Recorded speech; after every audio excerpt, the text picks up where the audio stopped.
এখন আমি সাজুগুজু করে রেডি হয়ে চলে যাচ্ছি বিষ্ণু পুজোর নিমন্ত্রণ খেতে সাথে অঞ্জলি নিতে। হ্যালো এভরিওয়ান, আজ আমি চলে যাচ্ছি কাকুদাদের ঘরে।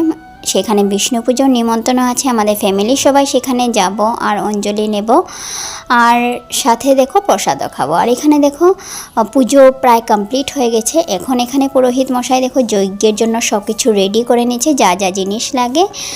আর সাথে দেখো এখানে যজ্ঞেতে সুন্দর করে রঙ্গোলিও দিয়ে দিয়েছে, সুন্দর করে রং দিয়ে সব রকমের রং দিয়ে সাজিয়ে নিচ্ছে।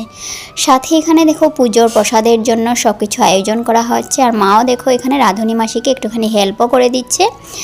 তো পুজোর প্রসাদে কি হচ্ছে সেটা তোমরা নেক্সট পার্টে অবশ্যই দেখতে পাবে। আর সাথে দেখো এখানে পুজোর প্রসাদে দেওয়ার জন্য এখানে মালপোয়া পিঠেও বানানো হচ্ছে।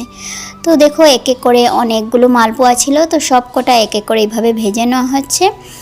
আর সাথে ওইদিকে যজ্ঞের জন্য সব কিছু রেডি হয়ে যাওয়ার পর আমরা সবাই অঞ্জলিও নিয়ে নেব। আর এখানে দেখো যজ্ঞের সব কিছু রেডি অলরেডি হয়ে গেছে। তো এখানে এখন আগুনটাও ধরিয়ে নিবে যজ্ঞের জন্য, আর সাথে আমরা সবাই চারপাশে ঘিরেও বসবো। আর এখানে দেখো মালপোয়া পিঠেও এদিকে প্রায় হয়েই গেছে। আর এই কিছুটা মানে ভোগে লাগানো হবে, আর কিছুটা লোকের প্রসাদের জন্য রাখা হবে। তো যাই হোক, এখানে দেখো যজ্ঞের জন্য আগুনটাও মানে ধরিয়ে নেওয়া হয়েছে, লাগানো হয়ে গেছে আগুন। তো আমরা এই আগুনের চারপাশে ঘিরিয়ে বসবো। আর এখানে পুরোহিত মশাই মন্ত্র শুরু করে দিল যজ্ঞের জন্য। আর এই আগুনের চারপাশে নাকি বড়রা বলে, মানে সবাই বলে, ঘিরিয়ে বসাটা নাকি অনেকটাই ভালো। আর এই আগুনের তাপটা নাকি আমাদের গায়ে শরীরে লাগানো অনেকটাই ভালো। তো এইভাবে দেখো সবাই আমরা ঘিরিয়ে এখন বসবো আগুনের চারপাশে, আর সাথে তাপটাও একটুখানি শরীরে লাগিয়ে নেব।